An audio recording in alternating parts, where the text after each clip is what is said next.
Langkahnya tak lagi mudah, tubuhnya renta dimakan usia, dan matanya tak lagi dapat melihat dunia.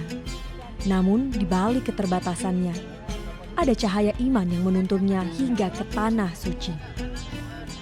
Dengan bantuan anaknya, ia menapaki setiap jengkal perjalanan, bukan dengan penglihatan, melainkan dengan keyakinan.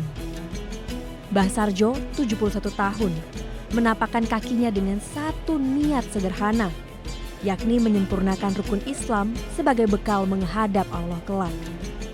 Nah, saya ini orang Islam toh, kan harus rukun Islam yang kelima harus kalau mampu harus dilaksanakan. Mata saya diperkirakan oleh dokter mata sudah nggak bisa sembuh.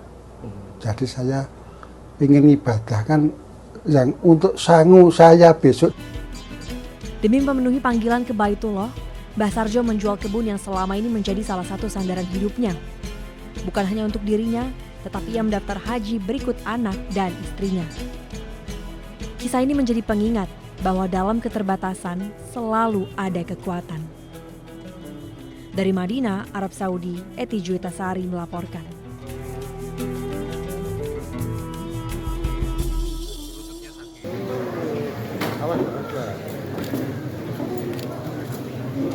Penyelidikan kasus kekerasan terhadap anak di rumah penitipan anak Little Aresa terus berlanjut.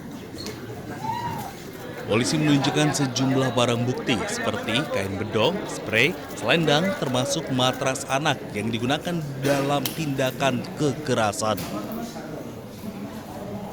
Selain itu, polisi juga menetapkan 13 orang sebagai tersangka yang memiliki peran berbeda. 2 diantaranya merupakan ketua yayasan dan kepala sekolah, sementara 11 lainnya merupakan pengasuh. Para tersangka juga dijerat dengan dugaan kejahatan korporasi. Pasal yang disangkakan akan kita kenakan pasal korporasi yang pertama pasal 76A junto pasal 77 atau pasal 76B junto pasal 77B atau pasal 76C junto pasal 80 ayat 1 Undang-Undang Nomor 35 Tahun 2014 tentang perubahan atas Undang-Undang Nomor 23 Tahun 2002 tentang perlindungan anak junto pasal 20, pasal 21 Undang-Undang Nomor 1 Tahun 2023 tentang KUHP tentang dugaan tindak pidana memperlakukan anak secara diskriminatif atau menempatkan, membiarkan, melibatkan, menyuruh melibatkan anak dalam situasi perlakuan salah dan penelantaran atau kekerasan terhadap anak. Sejumlah orang tua korban yang turut hadir dalam konferensi pers meminta agar pelaku dihukum seberat-beratnya. Ini kami dari semua wali murid sepakat untuk mengawal ini. Tolong berikan sanksi yang seberat-beratnya sesuai dengan undang-undang yang berlaku. Tolong Pak, dari kami seperti itu Pak. Jadi sekali lagi negara tidak boleh kalah oleh penjahat. Hingga kini, polisi masih melakukan pendalaman terhadap 17 orang lain yang diduga terlibat dalam kasus ini. Dari Yogyakarta, Gunanto Farhan, iNews melaporkan.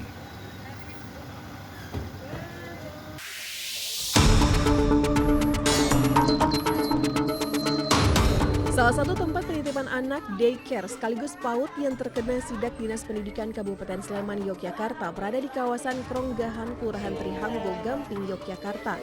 Saat sidak, petugas langsung menuju ruang pengasuh bayi dan mengecek langsung penanganan dan pola pengasuhan serta perawatan anak oleh pihak daycare. Dalam sidak, petugas juga memberikan edukasi kepada para pengasuh agar tetap menjaga kepercayaan kepada wali murid atau orang tua sang anak. Sidak ini sengaja dilakukan agar peristiwa kekerasan anak yang terjadi di daycare Little Aresa, Yogyakarta tidak terulang. Selain di ruang bayi, petugas juga mengecek surat izin operasional di penitipan anak tersebut.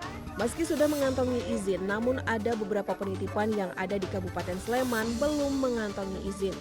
Bila diketahui penitipan anak masih belum memiliki surat izin, maka petugas tak segan-segan akan menindak tegas, bahkan akan dilakukan penutupan. Kegiatannya, kemudian apakah ada kendala-kendala dan sebagainya, Nah, inilah yang akan kita pastikan. Tidak menemukan izin atau tidak berizin, tindakannya seperti apa, Pak? Oh ya, kita juga ada ketegasan. Kalau toh itu kok belum berizin, ya paling tidak kita peringatkan kok belum berizin. Kemudian harus segera mengajukan, segera, nggak boleh tidak. Untuk pertama kali lepasin anak ke orang yang belum kita kenal lah sebetulnya. Tapi setelah dilihat-lihat, ya lama-lama ternyata anaknya seneng, ya percayaan tuh dijaga.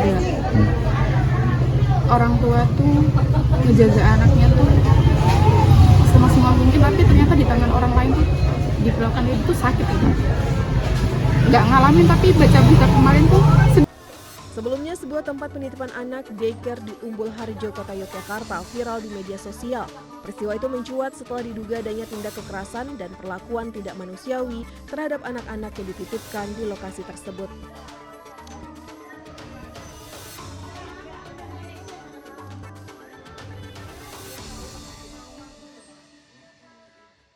Nyalakan! Nyalakan aja! Dari security Pak, dari mana cepat Pak, tolong nyalakan. Belasan orang yang mengaku korban penipuan menangkap seorang pria yang diduga sebagai pemilik agen perjalanan haji dan umroh di salah satu mal di Kota Semarang. Peristiwa terjadi setelah para korban kesulitan berkomunikasi dengan pihak agen untuk menagih janji keberangkatan umroh pada bulan Desember tahun lalu. Sejumlah korban mengaku telah membayar biaya umroh puluhan juta rupiah. Bahkan ada korban yang menyetor hingga 275 juta rupiah. Sementara pemilik agen berdalih ada kendala hingga menunda keberangkatan.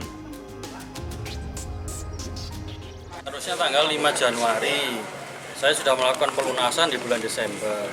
Kemudian pas H-2-nya, ujuk-ujuk uangnya minta di schedule. Nah, saya nggak mau ada indikasi bahwa orang ini menipu. Dijanjikan berangkat tanggal 5 Desember, mundur tanggal 30.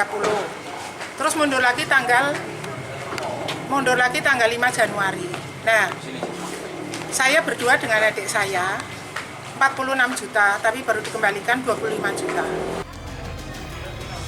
Polisi mengamankan pria yang diduga pemilik agen perjalanan ke Polrestabes Semarang untuk dimintai keterangan lebih lanjut terkait dugaan penipuan umroh. Dari Semarang, Jawa Tengah, Wisnuwardana, iNews melaporkan.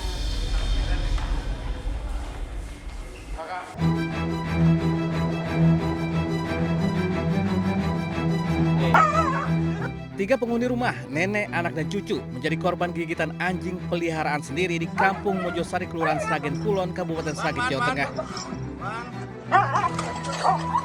Anjing mendadak agresif dan menyerang, diduga karena sedang birahi. Akibat serangan ini, korban nenek, anak, dan cucu terluka di bagian tangan dan lengan.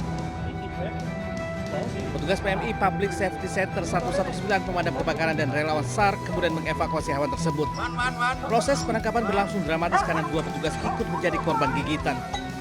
Setelah hampir 30 menit, anjing akhirnya diamankan kemudian dibawa ke karantina di markas pemadam kebakaran. Jarak berapa lama? Udah 3 tahun. Udah 3 tahun. Tapi itu sempat gigit berapa kali, Bu?